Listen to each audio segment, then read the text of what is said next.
അപ്പൂപ്പ, നമ്മുടെ പള്ളി എപ്പോഴാണ് ഇവിടെ വന്നത്? മോനെ, 500 വർഷം മുമ്പുള്ള ഇടവക സമൂഹത്തിന്റെ വിശ്വാസ ചരിത്രമാണ്. അന്ന് വിശുദ്ധ ഫ്രാൻസിസ് സേവിയർ ഈ തീരപ്രദേശത്ത് പ്രേക്ഷിത പ്രവർത്തനത്തിന് വരികയും അവിടെയുള്ള പൂർവികരെ ക്രിസ്തുവിൽ സ്നാനപ്പെടുത്തി വിശ്വാസത്തിന്റെ സന്ദേശം നൽകുകയും ചെയ്തു. മാദ്രെ ദെ ദേവോസ് എന്ന പേരിൽ ഒരു ഇടവക സമൂഹമായി ഈ കൂട്ടായ്മ രൂപം കൊണ്ടു. ഏകദേശം 400 വർഷങ്ങൾക്ക് ശേഷം ഫാദർ മൈക്കിൾ മൊന്തേറോ പഴയ ദേവാലയ നിർമ്മാണ പ്രവർത്തനങ്ങൾക്ക് ആരംഭം കുറിച്ചു. ഫാദർ ഗുഡിഞ്ഞോയുടെ കാലത്ത് ദേവാലയ നിർമ്മാണം ദ്രുതഗതിയിലായി. നമ്മുടെ അമ്മമാർ ദേവാലയ നിർമ്മാണത്തിന് ആവശ്യമായ കല്ലുകൾ വേളിമലയിൽ നിന്നും തലച്ചുമടായി കൊണ്ടുവന്നിരുന്നു.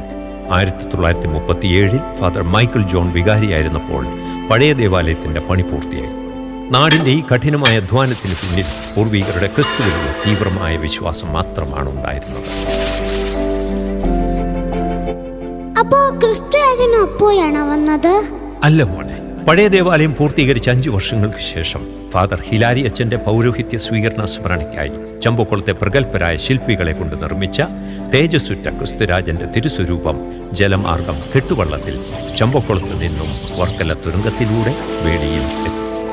അവിടെ നിന്നും കൈച്ചുമടായി ഇടവക ജനങ്ങൾ ഈ പുണ്യഭൂമിയിൽ ക്രിസ്തുരാജനെ എത്തിച്ചു. അന്നു മുതൽ ഈ പ്രദേശം അനുഗ്രഹത്തിന്റെ പുണ്യഭൂമിയായി. ഈ പുണ്യഭൂമിയിലേക്ക് ജാതി മത ചിന്തകൾക്കതീതമായ സ്നേഹത്തിന്റെ സന്ദേശവുമായി അനുഗ്രഹദായകനായി ക്രിസ്തുരാജൻ നിലകൊള്ളുന്നു. പഴയ ദേവാലയത്തിന്റെ അതേ സ്ഥാനത്ത് നീണ്ട പരിശ്രമങ്ങൾക്ക് ശേഷം ഇപ്പോൾ ശില്പചാരുതയോടും പരമ്പരാഗതമായ ശൈലിയിലും പുതിയ ദേവാലയം നിർമ്മിച്ചു. 2018 കൂദാശ ചെയ്യപ്പെട്ടു.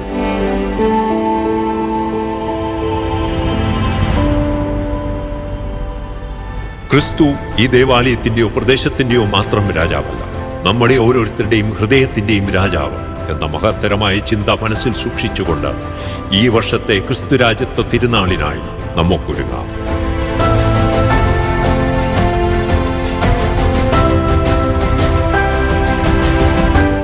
ഈ വർഷത്തെ ക്രിസ്തുരാജത്വ തിരുനാൾ 2025 നവംബർ 14 മുതൽ 23 വരെ മാദ്രെ ദെ ദേവോസ് ദേവാലയത്തിൽ നടത്തപ്പെടുന്നു.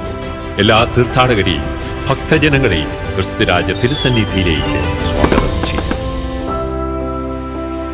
അപ്പൂപ്പ, എനിക്ക് ക്രിസ്തുരാജനെ കാണാൻ തോന്നുന്നു.